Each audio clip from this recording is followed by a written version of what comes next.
मनोज भांबरे यांचे कसले रिपोर्ट्स आहेत?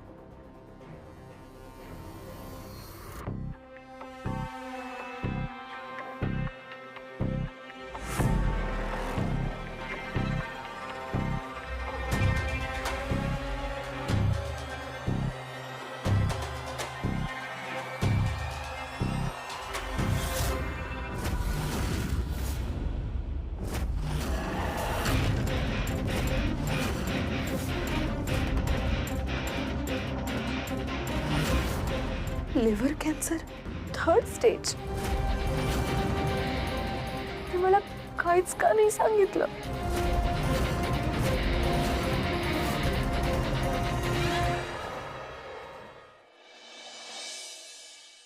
हे घ्या बडीशोप. थँक्यू. हे ऐक ना, ते जेवणात रिंग रिंग जे होतं त्याला काय म्हणतात, म्हणजे ते शिकवशील का मला? ऍक्च्युली भारी होतं ते. मग हर्षित आला ना की मी पण ट्राय करेन. एक तर त्याला रिंग रिंग नाही, उकड शेंगोळ्या म्हणतात.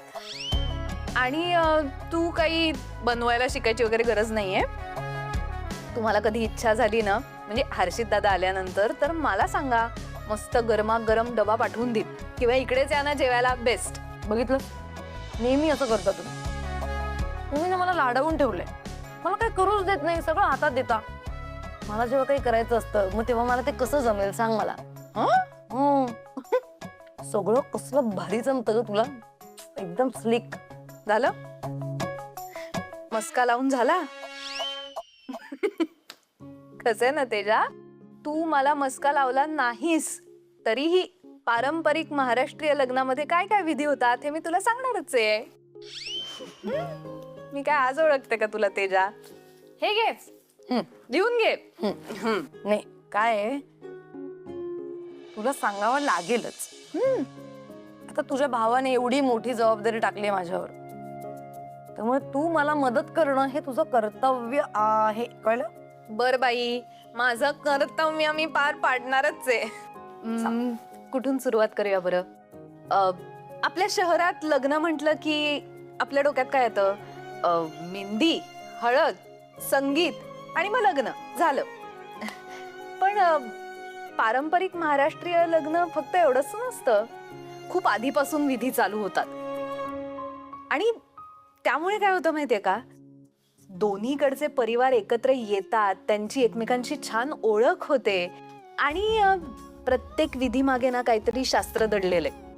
बापरे, थांबा, तू नीट व्यवस्थित सांग सगळं, मी लिहून घेणार आहे सगळं.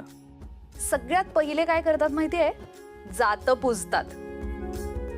तिथून सुरुवात होते, मग हळूहळू एक एक गोष्ट ऍड होत जाते. म्हणजे ग्रहमक असतं, बांगड्या असतात, नंतर अजून माहितीये देवक बसवलं जातं. आणि हे सगळं करायला ना आजूबाजूच्या आपल्या ज्या सगळ्या बायका असतात ना, त्या सगळ्या त्या घरात येतात. त्यामुळे काय होतं, लग्न घर वाटायला लागतं. आणि मग ना नवऱ्या मुलीच्या हाताला हळकुंड पण बांधलं जातं. देवक बसवतात म्हणजे नक्की काय करतात? सोप्या शब्दात सांगायचं झालं ना, तर देवक बसवणं म्हणजे जे सगळे देव आहेत ना, त्या सगळ्या देवांना आपल्या घरी हे जे शुभ कार्य होणार आहे, हे लग्न होणार आहे, त्या लग्नाचं आमंत्रण द्यायचं असतं. त्यांना म्हणायचं तुम्ही या. आणि मग ते आले की त्यांच्याकडे प्रार्थना करायची की हा जो सगळा घाट आम्ही घातलाय ते निर्विघ्नपणे पार पडू दे, म्हणून त्यांच्याकडे प्रार्थना करायची. आणि त्यांना म्हणायचं तुम्ही या त्या कार्याला. गॉड, एवढं असतं महाराष्ट्रीयन पारंपरिक लग्नात? पण त्यातलं एवढंच सांगितलंय मी तुला. एवढं सगळं अजून बाकी आहे, खूप विधी बाकी आहेत अजून. अरे यार प्रेरणा, मला टेन्शन येतंय अगं. मी एवढं सगळं कसं लक्षात ठेवून कसं प्लॅन करू मी?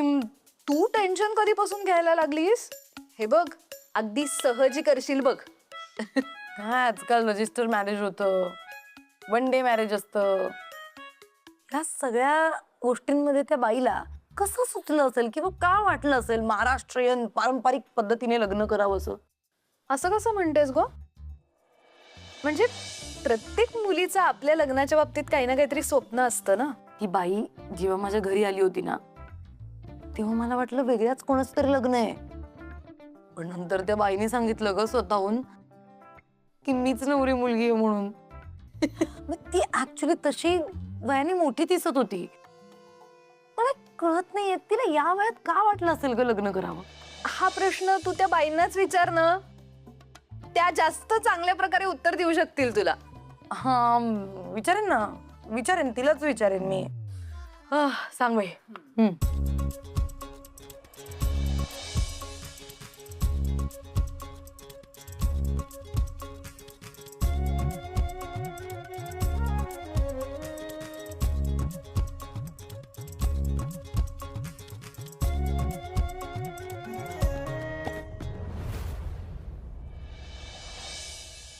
हो 9 वाजत आले पण अजून घरात कोणाचाच पत्ता नाहीये.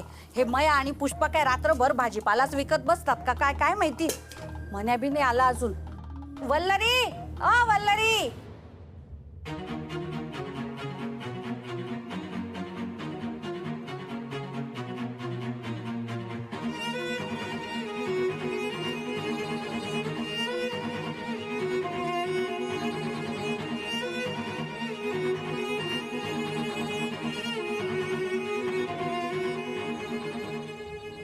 काही होतंय का? काही दुखतंय का तुम्हाला?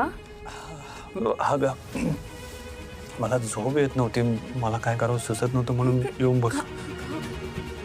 अहो घाम आलाय तुम्हाला, ताप ताप चढलं. तुम्ही उठा बघू आधी इकडनं. तुम्ही मला आधी का नाही उठवलं? तुम्हाला एवढा त्रास होत होता तर मला सांगायचं होतं ना. कसं सांगू, आत्ताच्या या परिस्थितीत तुला अजूनही असं वाटतंय का की आपण एकमेकांचे त्रास शेअर करू शकतो? पण नाही, तुला केस लढायची आहे ना, त्या सानिकाला न्याय मिळवून द्यायचा आहे, तुझी 25वी केस जिंकायची आहे ना. तू एक काम कर, तू ती केस लढ आणि नवऱ्याला फासावर चढव. तसंही मला जगण्यामध्ये काहीच इंटरेस्ट नाहीये. माझी बायकोच जीवावर उठल्यावर दुसरं काय होणार? उत्तर द्या मला, मी काय विचारते. मला आज जे करायचं आहे ना, त्यासाठी माझ्यात हिंमत नव्हती. असं काय करायचं होतं तुम्हाला की तुम्हाला दारूचा आधार घ्यावा लागला? Divorce notice.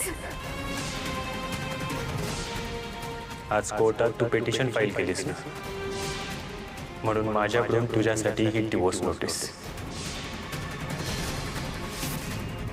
तुम्ही हे दारूच्या नशेत बोलताय की कुणी कुणी तुम्हाला सांगितलंय म्हणून तुम्ही हे करताय? बोला ना. मला नाही वाटत तुझ्या ह्या प्रश्नांची उत्तरं मी देणं गरजेचं आहे. माझा निर्णय झालाय, मला डिवोर्स हवाय, बस. आता तू डिवोर्स पेपर्सवर सही कर किंवा नको करू, मी माझ्या निर्णयावर ठाम आहे. मी सही करण्याचा मुद्दा तरी येतच नाही, पण मी तुम्हालाही असलं काही करू देणार नाही, कारण हे करायला आपण मुंबईत नाही आलोय. मुळात मी मुंबईला आलो हेच माझं चुकलं. मला आधीच कळायला हवं होतं, तुझं आणि माझं जग वेगळं आहे. डिवोर्स घेऊनही आपल्यातले प्रश्न मिटणार नाही. माफीचे साक्षीदार व्हा. आता माघार नाही घेऊ शकत मी. सानिकाला न्याय मिळवून द्यायचा आहे. मी सांगितलेला उपाय बेटर आहे ना.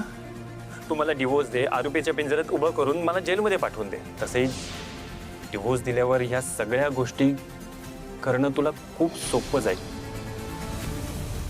ही पोरगी मध्ये काय करते काय माहिती. 2 सुना आहे पण एक कामाची नाही. मलाच सगळं बघावं लागतं.